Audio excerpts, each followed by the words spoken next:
நீங்கள் ஒரு வீட்டில் ரெண்ட்டுக்கு இருக்கீங்களா, இல்லை நீங்கள் உங்களோட வீடை ரெண்ட்டுக்கு விட்டுருக்கீங்களா? அப்போ உங்களுக்கு என்னெல்லாம் ரைட்ஸ் இருக்குன்னு பார்த்துடலாமா? ரெண்டல் லாஸை பொறுத்தவரை ஒரு ஸ்டேட்டுக்கும் டிஃப்ரெண்ட்டான லாஸ் இருக்குது. நம்ம Tamil Nadu regulations of rights and responsibilities of landlord and tenant act 2017 இருக்குது.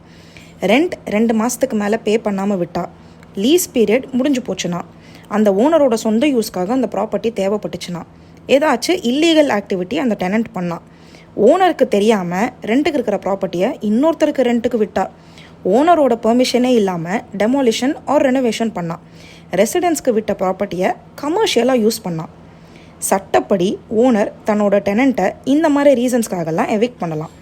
இந்த மாதிரி ரீசன்ஸ் எல்லாம் இருந்தாலுமே ஓனர் டெனண்ட்டை உடனேயெல்லாம் வெளியில் போக சொல்ல முடியாது. லீஸ் அக்ரிமெண்ட்டில் சொல்லியிருக்கிற மாதிரி 60 to 90 டேஸ்க்கு முன்னாடி எவிக்ஷன் நோட்டீஸ் தரணும். அப்படியும் அவங்க வெளியில் போகலைன்னா டெனண்ட்டை ஓனரே ஃபோர்ஸ் பண்ணி வெளியே அனுப்ப முடியாது, இல்லை போலீஸ் ஹெல்ப் மூலியமாக ஃபோர்ஸ் பண்ணியும் வெளியில் அனுப்ப முடியாது.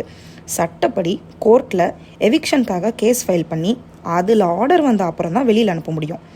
அதே மாதிரி நீங்கள் ஒரு டெனண்ட்டாக இருந்து ஓனர் உங்களோட செக்யூரிட்டி டெபாசிட்டை நீங்கள் காலி பண்ணி போனால் அப்புறம் கூட ரிட்டர்ன் தரலன்னா இது நடக்குமான்னு யோசிக்காதீங்க. இது ரொம்ப காமனாக நடக்கிற விஷயம்.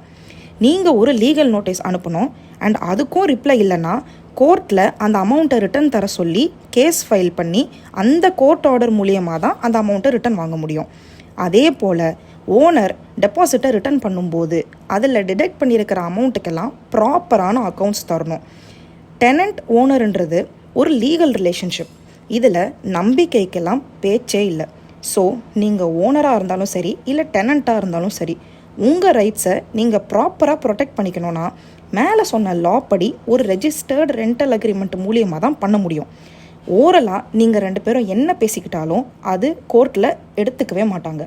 ஸோ ப்ராப்பராக உங்களோட ரைட்ஸ் எல்லாம் தெரிஞ்சுக்கோங்க, லாவையும் ஒழுங்காக ஃபாலோ பண்ணுங்கள்.